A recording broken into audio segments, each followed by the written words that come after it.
à cette story.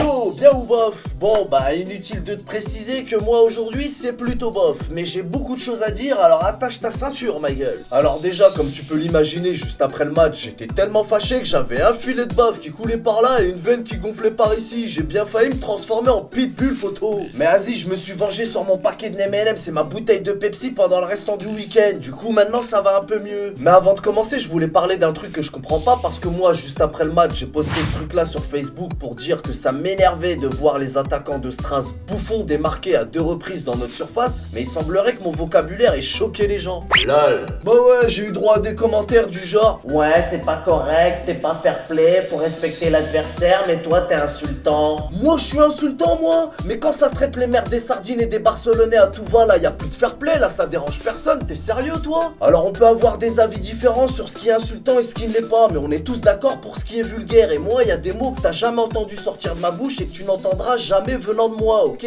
Alors je veux bien admettre que ce que je fais c'est parfois limite, je suis borderline, mais moi je suis un provocateur. Et s'il y a des enfants qui me suivent, c'est pas par hasard, poteau. Donc quand j'utilise le mot bouffon pour parler des Stras bouffons, faut savoir que le bouffon c'est un mec qui est payé pour amuser la galerie. Donc bouffon c'est non seulement un métier, mais en plus c'est un mot du dico, poteau. Alors tout le monde s'insulte à tout va et dans la plus grande vulgarité sur internet, et moi t'es kécho quand j'utilise un mot du dico pour vanner. Eh ben tu sais quoi, si t'es pas content ma gueule, désabonne-toi de ma chaîne ou de ma page et marche une heure, m'en bats les nuts, you know? Parce que moi ta politesse à 2 vitesses et à géométrie variable c'est pas pour moi, poteau. Moi j'ai mon propre vocabulaire et ma vulgarité a ses raisons que ma raison s'en bat les nuts, you know? Alors je te le répète encore une fois, si ça te plaît pas, désabonne-toi, c'est mieux, parce que moi je vais être comme ça avec tous les clubs de France et de tous les pays toute l'année. T'as capté ou t'as capté, poteau? Et c'est pareil pour tous les parigots qui viennent me donner des leçons de morale à tire-larigot. Ils ont droit à leur heure de gloire aussi, poteau. Ah ouais, parce qu'ils sont marrants les gens, ils viennent me dire tu connais pas l'histoire de leur club. Mais qu'est-ce que je n'ai franchement. On est en 2017, poteau, tu demandes à Google, ça te prend 2 secondes et t'es au courant de tout. Mais qu'est-ce que je n'ai. M'en bats les nuts moi de leurs histoires de Stras bouffon, t'es sérieux toi? Mais par contre quand tu lâches des banderoles comme ça juste avant le match, là ça dérange personne, hein. Imbécile. Alors ce genre de banderole déjà ça pique à vif nos joueurs, mais en plus c'est le summum de l'hypocrisie. Parce que franchement, quel supporter normalement constitué ne rêve pas d'avoir une équipe de rêve comme la nôtre capable de lutter et de gagner contre les plus grands? C'est quoi cette mentalité de loseman qui se ment à lui-même?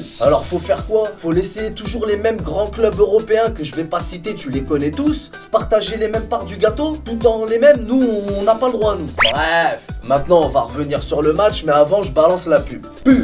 À cette story. Alors là, le stade n'est pas encore rempli, mais c'est incroyable de penser qu'on est aussi nombreux sur ma chaîne YouTube que dans ce stade. Ouais, mais vous avez une équipe à je sais pas combien de millions et vous perdez contre Strasbourg. C'est ça que j'ai envie de leur faire au JX. À cette story. Yo, me revoilà. Bon alors, qu'est-ce que je t'ai craint de te dire? Ah ouais, on va revenir sur le match quand même un peu. Ouais, mais comment j'ai mal aux cheveux quand j'y repense. Ils ont eu que 2 actions, les Stras bouffons, et ils ont mis 2 buts. Alors que nous, on a eu 999 actions et on n'a rien mis au fond. Si c'est pas du bol ça, alors moi je sais plus moi. Oui, je dis des conneries parce qu'on en a mis 1, mais 1 c'est loin d'être suffisant. Bon alors déjà pour commencer, quand j'ai vu Cava magnifique sur le banc, je me suis dit bon, ça me fait chier, mais ok, on a un match de Ligue des Champions qui arrive, je comprends. Mais quand t'as vu la tournure des choses, fallait le faire très rang dès le début de la deuxième mi-temps, je comprends pas, c'est quoi, t'es pour Roger ou Unai Emery, sérieusement? Mais en vrai, j'ai pas vraiment envie de le critiquer aujourd'hui, parce que quand tu regardes bien, même quand on gagne 4-0, 5-1, 6-2, quelle que soit l'issue du score, il est critiqué quand même, et ça c'est pas très correct. Mais attention, je m'inclus dedans aussi, parce que moi le premier, je l'ai critiqué. Et pour les joueurs, c'est pareil, quand Neymar il dribble tous les joueurs de l'équipe adverse, là on se lève et on applaudit, mais quand il perd le ballon on crie au scandale, ça c'est pas cool non plus ma gueule. Et pour Pastore c'est pareil, quand il nous fait son contrôle magnifique et qu'il frappe sans regarder parce que le but est géolocalisé dans son cerveau, mais qu'il frappe sur le poteau, aujourd'hui il est critiqué. Mais si le ballon était rentré,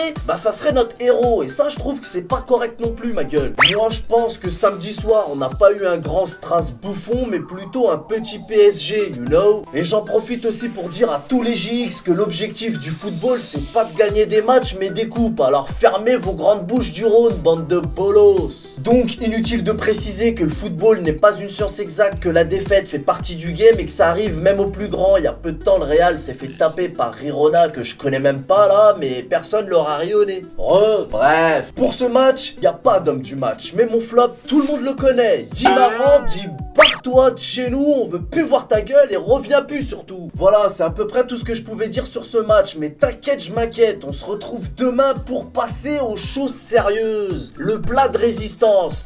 J'ai hâte ma gueule, je te raconte pas. On connaît les bails. Salut! À cette story.